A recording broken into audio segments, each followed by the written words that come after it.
Hey everyone, what's going on? Thanks for tuning in to Relevant Jukebox, and hope you're doing well. And today I was going to switch it up and do a different kind of video and show you guys my Death Grips collection. So needless to say, I'm a big fan, and I actually almost have all of their physical releases here. I'm excited to show you guys. And in 2019, from what I can recall, is actually the first year since they've been active that they haven't done anything as far as an album, an EP, a single, or a merch drop, or anything like that. So I'm kind of curious if they're going to be releasing new music next year. Obviously, I hope they do. But for now, I'm just going to go over a lot of the records and cassettes, and I also have a poster here I wanted to show you guys. And I'm going to kind of go through them in chronological order from when they released them. I'm going to start off with something I don't normally do, which is a bootleg press that I purchased of Ex-Military here.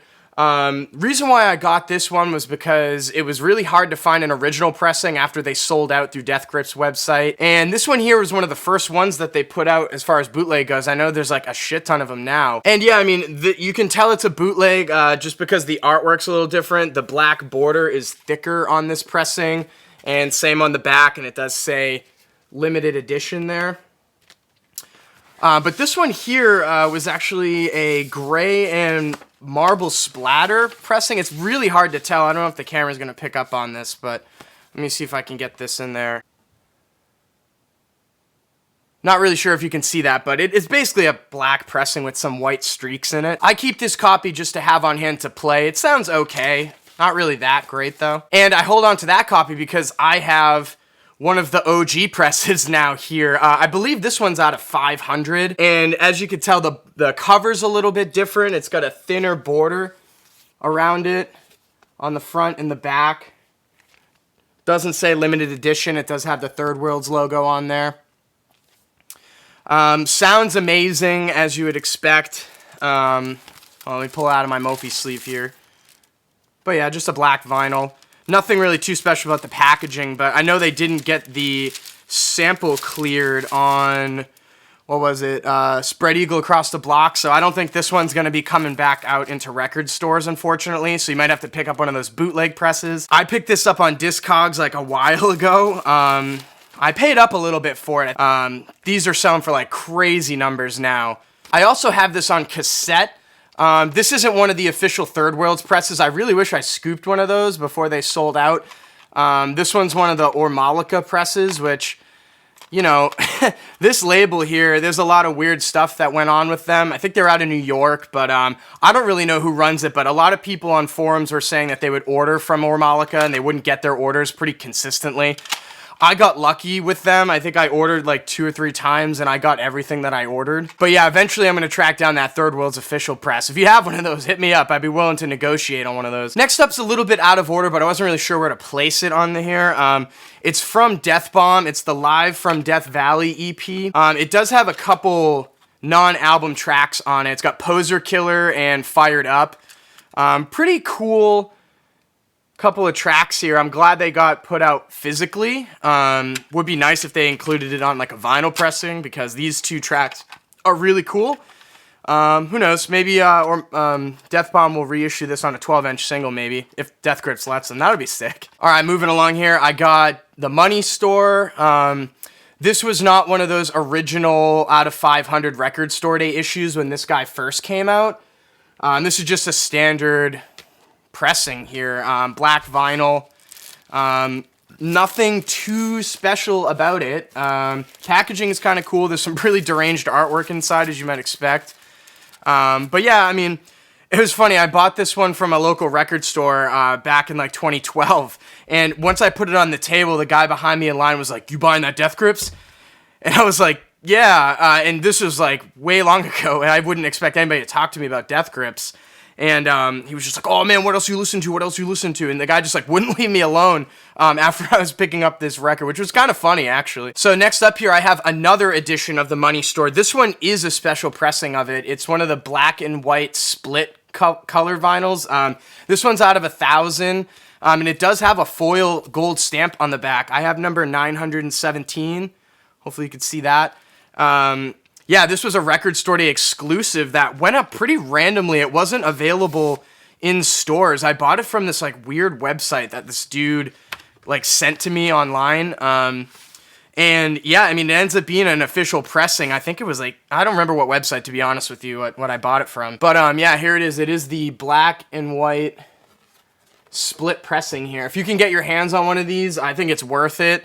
Sounds great. It is an official pressing here. But yeah, I'm not really sure how much they're selling for nowadays. One day I will track down the official money store cassette. I mean, that thing is like a white whale in my collection on my want list. I believe they had like 200 of them or something like that, and there's rumors that they were just handing them out at Coachella in like 2012 or something. So some people might have got them for free, but I've actually never really seen one for sale unless it was for like $5,000 or something ridiculous online. So moving right along here, I have a copy of Nola of Deep Web.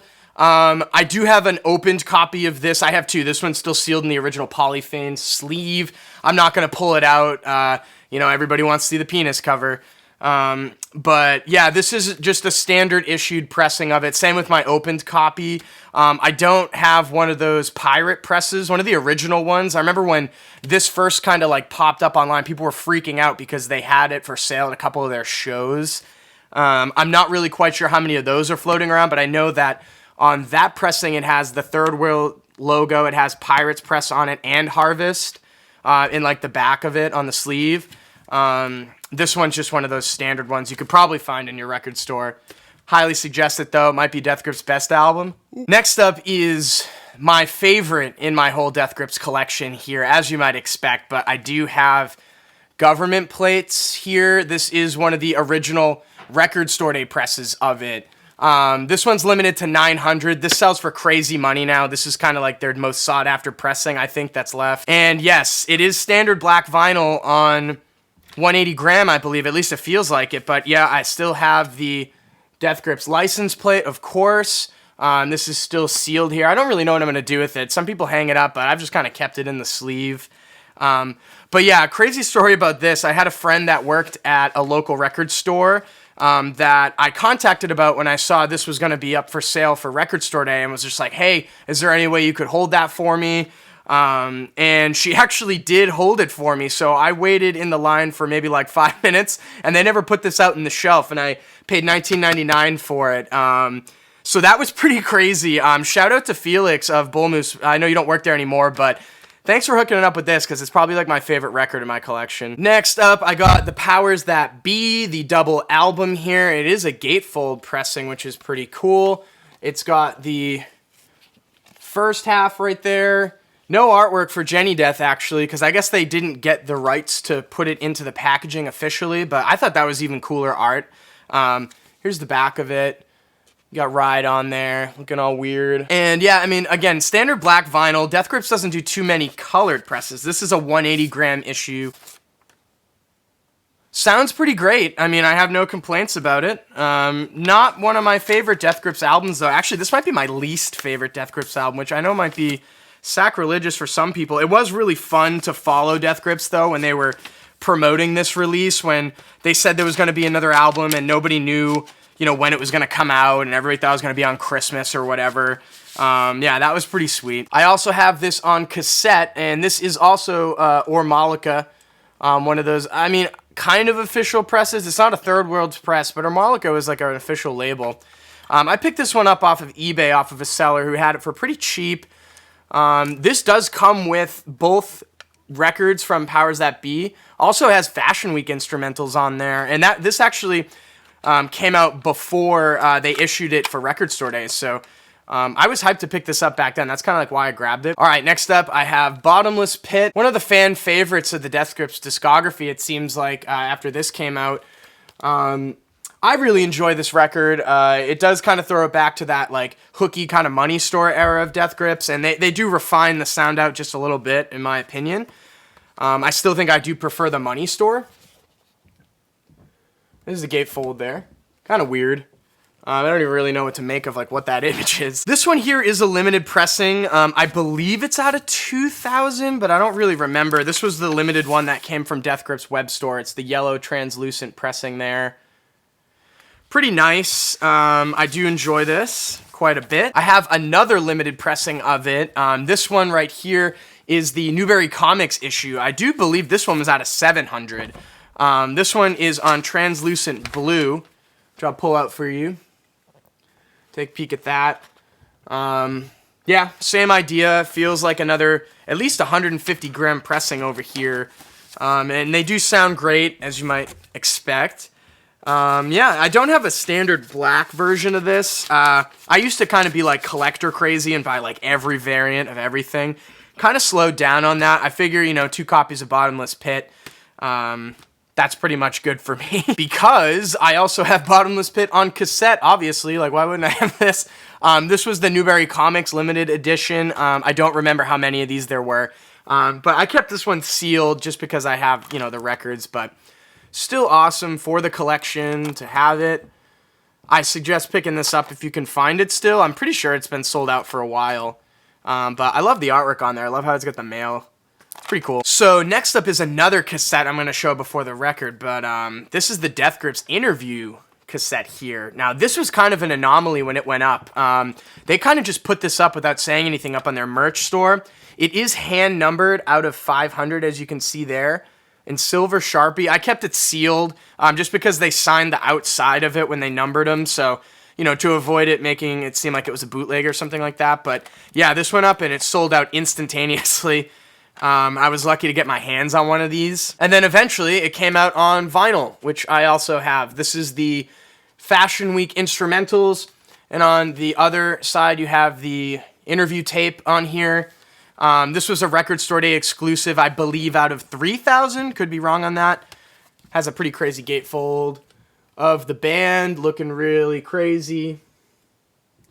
In a hotel room, kind of like whatever they're doing in there. Another standard black issue. I believe it's 180 gram. I'm not going to pull it out. It's not really that special, the packaging. But it does have Fashion Week and interview on here, so that's my playing copy. Moving right along here, I have Year of the Snitch. This was the limited release that they put up through their web store originally when it came out. It does have a really cool die-cut cover here with like the mouths that are like all x-ray color looking. It like slides in and out. You know, it's pretty fun. You could do the x-ray color or you could do the standard color on the back of it.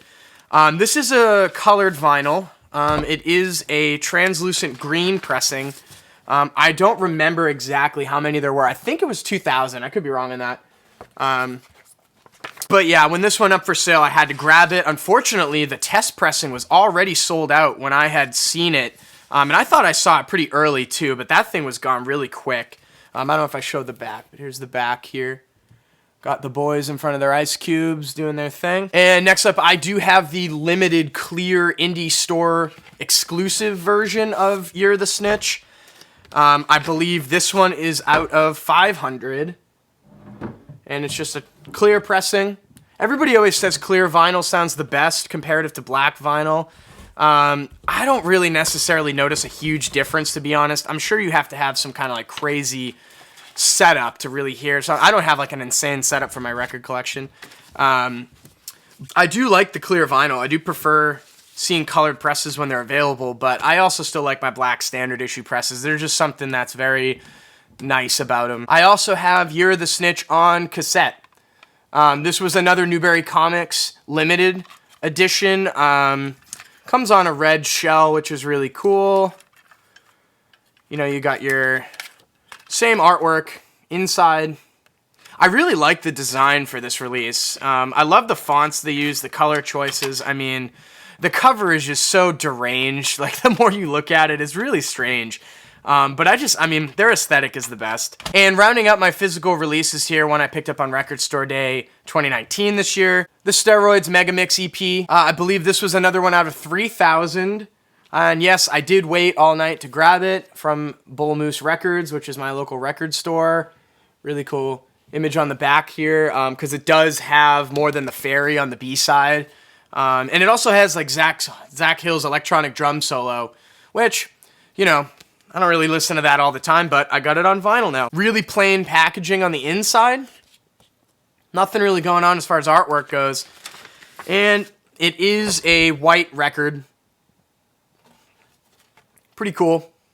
Always like to get my colored Death Grips records when I can find them. So last up here is something that I think is kind of rare. I can't really tell. There's not really any information online about this, but I actually saw Death Grips at the Paradise in Boston, Massachusetts in 2015, and I got into the show really early. They actually showed up like 3 hours late. I was lucky enough to see them sound check, which was crazy. And you know, right before their set was about to start, a couple of my friends went up top. They have like a standing area in the top. I was right up front for it though. And after about 30 minutes of just constantly being pushed, I was drenched in sweat. The ceiling was actually drenched in sweat and dripping down on me. It was like one of the sweatiest shows I've ever been to. Really enjoyable though. It was insane, but I almost passed out. So I actually went up and met my friends up top. And from that view, I could see the merch booth.